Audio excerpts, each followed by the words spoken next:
SLBC దగ్గర BJP ఎమ్మెల్యేల బృందం పర్యటిస్తోంది. సహాయక చర్యలపై ఎన్డీఆర్ఎఫ్ బృందాలతో నేతలు మాట్లాడారు. రెస్క్యూ గురించి ఎన్డీఆర్ఎఫ్ సిబ్బంది వివరించారు.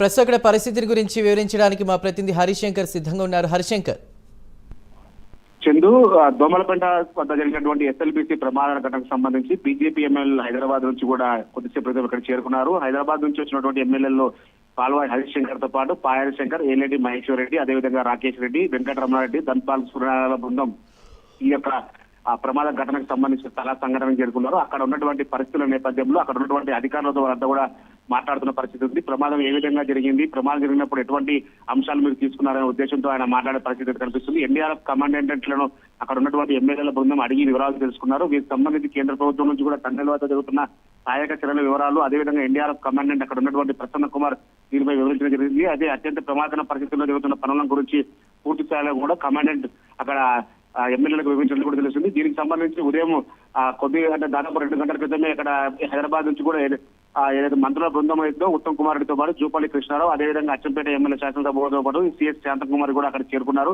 ప్రమాద సంఘటనకు సంబంధించి 8వ రోజు కొనసాగుతున్న రెస్క్యూ ఆపరేషన్ పై, సహాయక చర్యలపై వాళ్ళంతా కూడా సమీక్ష సమావేశం నిర్వహిస్తున్నారు. దీనికి సంబంధించి ఏదైతే ప్రమాద ఘటన జరిగిందో అక్కడ పోలీసులు భారీ బందోబస్తు ఏర్పాటు చేయడం జరిగింది. దీనికి ఇప్పటికే ఏదైతే అంబులెన్స్ వాహనాలను కూడా రెడీ చేసిన నేపథ్యంలో ఈ రోజు సిచ్యువేషన్ చేరుకున్నట్లు కూడా రెస్క్యూ ఆపరేషన్ అధికారులు చెప్పినటువంటి పరిస్థితి ఉంది. మొత్తంగా గత వారం 8 రోజుల నుంచి కూడా ఈ యొక్క రెస్క్యూ ఆపరేషన్ నిరంతరంగా కొనసాగుతున్న నేపథ్యంలోనే ఈ రోజు తుదిదశకు చేరుకుంది.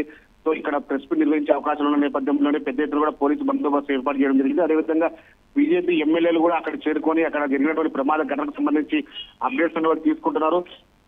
దాదాపు 8 రోజుల నుంచి కూడా ఎటువంటి సహాయక చర్యలు చేపట్టారనే రెస్క్యూ టీమ్ ను కూడా వాళ్ళంతా అడిగి తెలుసుకుంటారు. ఈ రెస్క్యూ టీమ్ లో ఇప్పటికే ఎన్డీఆర్ బృందాలతో పాటు అదేవిధంగా ఇండియన్ నేవీ, ఇండియన్ ఆర్మీతో పాటు హైడ్రా అధికారులు కూడా పాల్గొనడం వాళ్ళంతా వివరించడం జరిగింది. దాదాపు 11 టీంలను ఏర్పాటు చేసి 600 మంది కార్మికులు ఆ టీం అంతా కూడా ఇందులో పనిచేస్తున్నట్టు కూడా తెలుస్తుంది. రోజు జరుగుతున్నటువంటి అప్డేట్స్ అన్ని కూడా బీజేపీ ఎమ్మెల్యేలకు అక్కడ ఉన్నటువంటి కమాండెంట్ ప్రసన్న కుమార్ వివరించే ప్రయత్నం చేశారు. మొత్తంగా ఈ రోజు సాయంత్రం వరకు రెస్క్యూ ఆపరేషన్ పూర్తి చేసే అవకాశం ఉన్నట్లు కనిపిస్తుంది. మొత్తంగా ఏదైతే ఇక్కడ ఉన్నటువంటి గాలింపు చర్యలో చేస్తున్న నేపథ్యంలోనే దాదాపు 8 మంది కార్మికులకు సంబంధించినటువంటి మృతదేహాలు కావచ్చు, వాళ్ళకి సంబంధించిన ఆనవాళ్ళ కోసం అయితే గుర్తింపు చర్యలు చేపడుతున్నట్టు కూడా తెలుస్తుంది. Right Harishankar, thank you.